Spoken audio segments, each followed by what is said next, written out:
Bonjour et bienvenue aux ateliers d'Isa. Déjà le mois de décembre, et oui, ça passe très vite. Qui dit décembre dit fête de fin d'année. Comme chaque année, j'ai décidé de réaliser une petite décoration pour placer sur mes tables de fête. Aujourd'hui, nous allons réaliser ensemble des photophores. Donc si ce projet vous intéresse, alors restez avec moi. Voici donc les fameux photophores que nous allons réaliser ensemble. Donc là, je les ai pas fixés, c'est pas évident pour vous montrer. Et avec la lumière au-dessus, vous verrez pas trop le résultat. Mais restez bien jusqu'à la fin, je vous montrerai non seulement d'autres modèles, mais aussi le résultat en photo dans la pénombre. Vous verrez que c'est super sympa. Donc une version en papier vélin et une version en papier ivoire. Voilà, donc ça c'est les deux que nous allons réaliser. Ici, j'ai pas mis le vert parce qu'on n'est pas obligé si c'est une bougie comme ça. Par contre, si c'est une bougie, une vraie bougie, là vous n'aurez pas le choix de mettre du vert comme sur ce modèle là. Et puis après, vous mettez du papier vélin ou pas, ça c'est à vous de voir. Ça rend très bien sans papier vélin. Et après, si vous mettez du papier vélin, par contre là il faudra venir le fixer avec un petit point de colle juste ici. Mettez un petit point de colle ici et ça bougera pas. Voilà. Donc pour réaliser ces jolis photophores qui sont très faciles à faire, vous verrez, vous aurez besoin déjà d'un pot de pâte à tartiner. Alors moi celui-ci vient de chez Lidl, mais vous pouvez très bien prendre d'autres marques. Donc pour savoir la mesure de notre papier, c'est pas compliqué. Je vais venir mesurer à l'aide d'un mètre ruban. Donc pourquoi un mètre ruban? Déjà parce que c'est rond, donc ça va être plus facile pour mesurer et pour entourer. Et pourquoi je vous explique comment mesurer? Parce que tout simplement, vous aurez peut-être pas forcément les mêmes pots que moi. Donc du coup, les mesures ne seront pas les mêmes. Donc je vais venir mettre une petite pince pour fixer comme ça. Et je viens faire le tour. Ici, ça mesure 23,5 cm. Donc moi, je vais rajouter 1 cm. Du coup, je vais prendre un papier qui mesure 24,5 cm. On va avoir besoin d'un morceau de 24,5 cm. Et pour la hauteur, c'est pas compliqué. On se met ici. Et ça fait 9 cm. Donc pour moi, avec ce pot-là, j'ai besoin d'un morceau de vélin de 24,5 cm par 9 cm. Donc vous mesurez bien. Et vous prenez toujours la hauteur en haut du verre.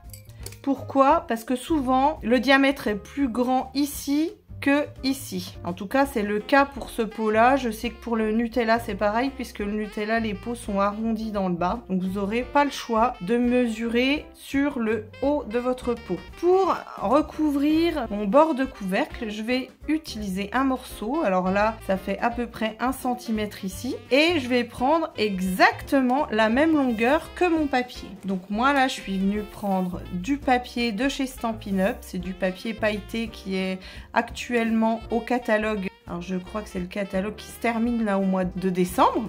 Donc dans ce lot de papier, le plus simple c'est de vous montrer. C'est le papier spécialité lustre. Alors je sais pas si vous arrivez bien à voir, mais vous avez 2 feuilles de papier ivoire, 2 feuilles de papier épinette enivrante et 2 feuilles de papier or. Vraiment, ce papier est magnifique. Alors, c'est toujours compliqué à la caméra de vous montrer le rendu, mais c'est vraiment très très beau. Et on va avoir besoin de ce papier-là pour réaliser nos photophores. Donc, comme je viens de vous expliquer, on va venir déjà mettre du ruban adhésif sur notre papier brillant, pailleté. Je ne trouve jamais le bout, voilà. Vous le mettez bien au centre. Alors moi le mien il fait pas tout à fait la longueur, alors j'essaie de me mettre au centre, c'est pas toujours facile. Et avant de le coller, vous allez venir avec votre plioir en os pour arrondir un peu le papier.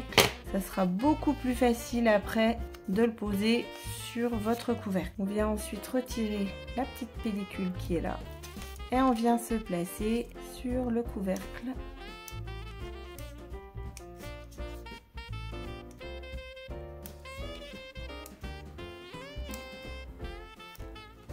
Et on a déjà décoré notre couvercle. Maintenant, on va s'occuper de la décoration. Alors, pour ce modèle-là, j'ai des petits flocons, mais pas que, j'ai aussi des petits flocons que je suis venue embosser ici. Donc pour faire de l'embossage et pour que ce soit joli, qu'il n'y ait pas de la poudre partout, je vous avais déjà expliqué dans une précédente vidéo qu'il est important de passer le petit coussinet antistatique. Donc on vient en mettre partout. Et ensuite, on va venir y placer nos petites décos. Donc moi, j'ai des petits flocons qui proviennent de ce set de poinçons de chez Stampin' Up. J'ai utilisé ça, ça, ça. Et puis 3 autres poinçons que j'avais achetés sur AliExpress. Alors en ce moment, il y en a aussi également en catalogue. Donc après, vous faites comme vous préférez. Donc moi, je vais venir placer mes flocons déjà. Je vais mettre celui-ci. Un autre ici. J'essaie de répartir sur ma feuille. Là, un moyen là et un ici. Alors je pense bien que j'ai mon couvercle qui va venir dans le bas. Donc essayez de remonter les flocons un maximum, pas que ça gêne. Une fois que j'ai placé, je vais voir ce qui me reste comme trou et où je vais pouvoir tamponner. Pour l'embossage, moi je vais faire mes petites étoiles là qui proviennent de vœux faits main. Et je vais avoir besoin également de la Versamark. Donc je vais venir placer mes petites étoiles là où il y a des trous.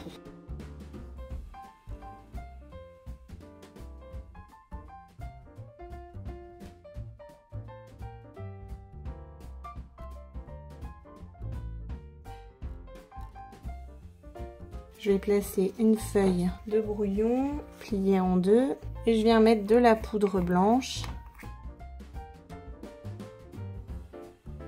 Voilà, je vois que ça n'a pas pu tamponner en entier, donc je viens le retirer complètement. Voilà, c'est pareil, mais c'est pas... Le tamponnage n'est pas parfait. Hein. Je vois que j'ai des demi-étoiles. C'est pas toujours évident de voir la Versamark parce qu'on voit pas... Bon, c'est pas très grave à la limite. Hein. Et je viens récupérer mon excédent de poudre. Et maintenant, on vient chauffer à l'aide d'un pistolet chauffant.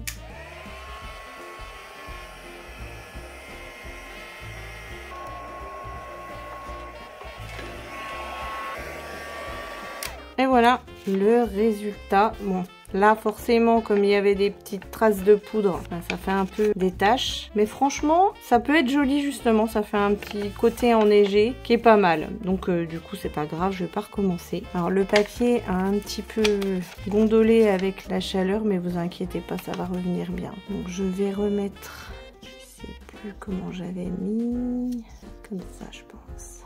Ah, et puis celui-là, on va venir le mettre là. Voilà. Donc il ne reste plus qu'à coller maintenant.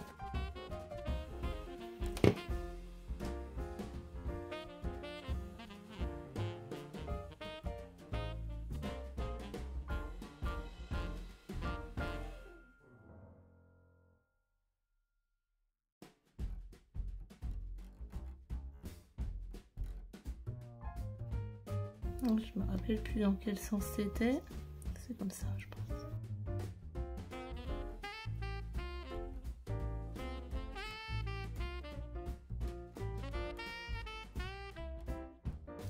Voilà, bon, j'ai eu un peu de misère à coller celui-là, je savais plus dans quel sens c'était peut-être pas comme ça, mais bon tant pis. Ça va très bien comme ça, et là je me rends compte que j'aurais pu remettre encore des petites étoiles.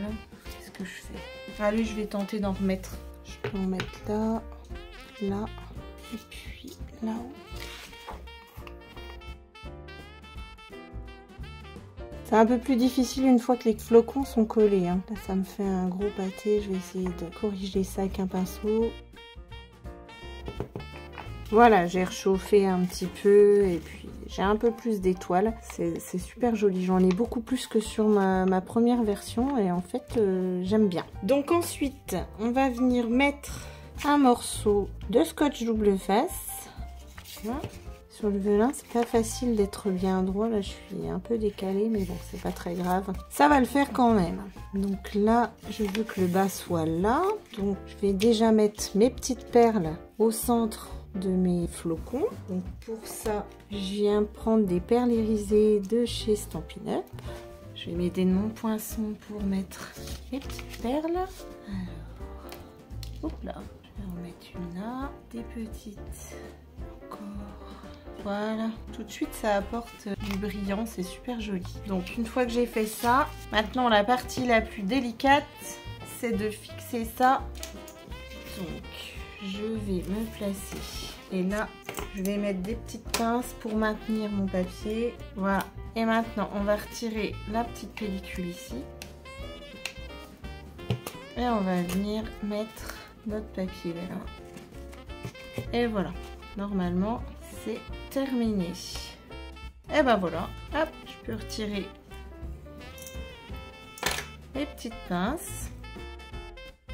Et voilà, donc maintenant il reste à mettre du brillant sur ma petite bougie. Mes petites bougies, il me semble qu'elles viennent de chez Action, c'est ces petites bougies là. Donc on va venir décorer ici parce que je trouve que c'est plus joli quand c'est brillant. Donc pour ce faire, moi j'ai pris un ruban de chez Action.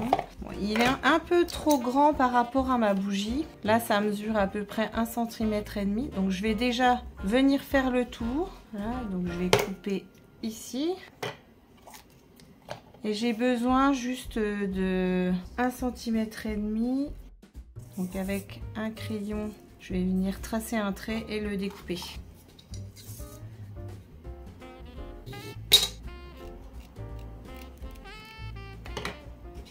Et voilà, normalement, là, j'ai la bonne dimension. Donc je viens mettre du double face.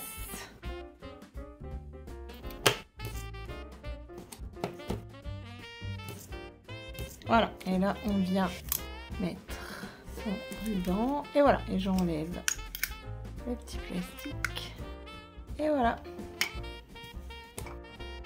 Passons maintenant au deuxième photophore. Donc pour le deuxième, on aura besoin d'un morceau de papier, alors épais de préférence. Donc un papier ivoire.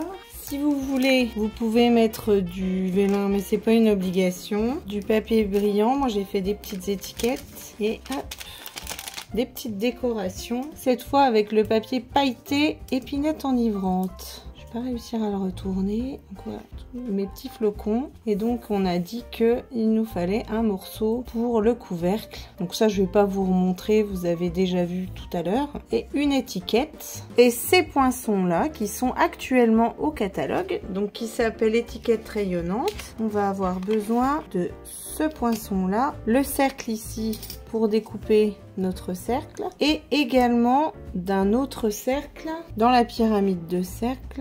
Je me rappelle plus, c'était celui-ci. Voilà. Et ici j'ai utilisé le joyeux Noël et bonne année qui provient de Noël Tout Mini. Donc ça c'était un set de tampons super, joyeux Noël et bonne année, que je suis venue embosser en argenté ici. Voilà, et ça rend super hein. Franchement l'étiquette avec le brillant là c'est magnifique. Donc on va venir faire des trous dans le papier. On va venir en faire ici. Donc on va laisser une petite marge hein, comme ça ici tout le long.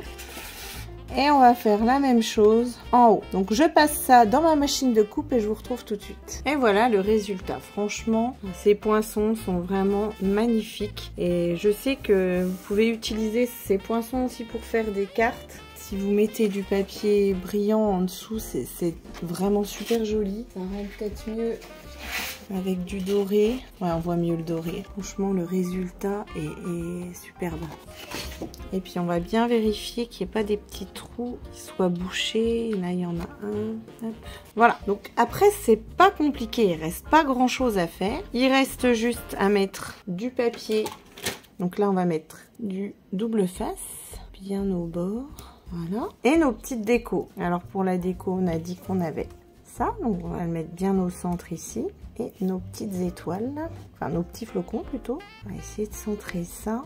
Voilà. Et celle-ci, on la mettra à l'arrière sur ça. Donc, on la mettra à la fin. On peut mettre également des petits brillants au centre. Et puis ça, on va venir mettre un petit peu de 3D à l'arrière. Je vais mettre ça au centre à peu près. Mon petit flocon de neige, j'en veux pour les étoiles. Hein. Vous pouvez également mettre un petit point de colle hein, si vous voulez que, comme sur ma version dorée, moi j'avais mis juste un point de colle, donc du coup c'était un peu en relief. Et là, je vais mettre des petits brillants épinettes enivrantes. Je vais déjà mettre sur celui-là. Alors, on va venir le fermer. J'en ai un tout prêt. Je vais faire pareil. Je vais mettre une petite pince. Franchement, c'est le plus délicat, ça. Venir faire la fermeture, c'est le plus délicat. Hop, on retire. Voilà. Une fois que ce sera plus simple de venir refermer là. Mon papier est quand même assez épais et voilà.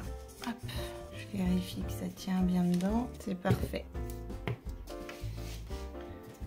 Donc il me reste un petit flocon à venir placer.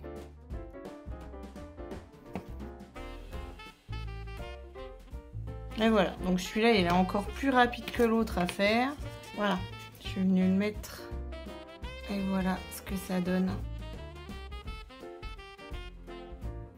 Avec la petite bougie ensuite à l'intérieur. Alors on met le verre ou pas, hein. Après c'est à vous de voir. Si vous voulez, vous pouvez même rajouter du papier vélin. Et comme je vous ai expliqué tout à l'heure, si vous mettez du papier vélin, pensez bien à venir mettre un petit point de colle ici, là, pour le fixer. Voilà, et chose promise, chose due, je vous avais dit que je vous montrerai d'autres modèles. Je vais vous montrer d'autres modèles. Voici donc les autres modèles que j'ai réalisés avec d'autres poinçons. Donc celui-ci, que la paix de cette saison illumine votre vie et présage une année merveilleuse. Voilà, en version dorée, où vous avez celle-ci, la joie illumine la terre. Et donc ceux-là, je les ai réalisés. J'ai pas allumé mes petites lumières, si. Celle-ci, j'ai utilisé du washi pour masquer un peu le blanc. Voilà, comme ça. J'ai pas allumé la petite lumière. Voilà. Et ceux-là, donc je les ai réalisés avec... Je vais vous montrer les poinçons. Je sais pas si ça peut tenir comme ça. Non, ça tient pas. J'ai utilisé ces poinçons-là. C'est les poinçons texture de demi-carte. Et c'est pareil, hein, c'est hyper simple à faire, exactement comme pour l'autre. Vous prenez donc un morceau de papier et vous venez placer vos poinçons. Donc vous en mettez un là et par contre vous laissez bien ici 1 cm pour que ce soit plus facile à fermer. Ici et ensuite en face. Hop, comme ceci. Donc vous retournez le papier pour avoir le poinçon de l'autre côté. Pour avoir le poinçon à chaque fois, un comme ça et un comme ça. Comme ceci et comme ceci. Donc on a une partie ici qui n'est pas ajourée. C'est là que vous allez tamponner et vous allez ensuite y mettre des petites décos. Donc ici, moi j'ai pris des feuilles de houx qui étaient sur un vieux set de tampons de chez Stampin' Up. Et pour la version avec l'autre poinçon, voilà. J'ai mis des flocons. Vous pouvez très bien les réaliser ensuite avec de l'argenté et une autre couleur brillante. Voilà donc pour ce qui est de mes photos forts, super facile à réaliser. Après, vous avez le choix des modèles, je vous ai donné plusieurs versions, comme ça, il y en a pour tous les goûts. Restez bien avec moi si vous voulez voir le rendu dans une pièce sombre. Voilà encore un projet super simple et rapide à réaliser. J'espère que ce projet vous a plu. Si c'est le cas, n'hésitez pas à mettre un petit pouce, un commentaire également, et je vous invite à vous abonner si ce n'est pas encore fait. Moi je vous dis à très vite pour un prochain projet. Allez, ciao!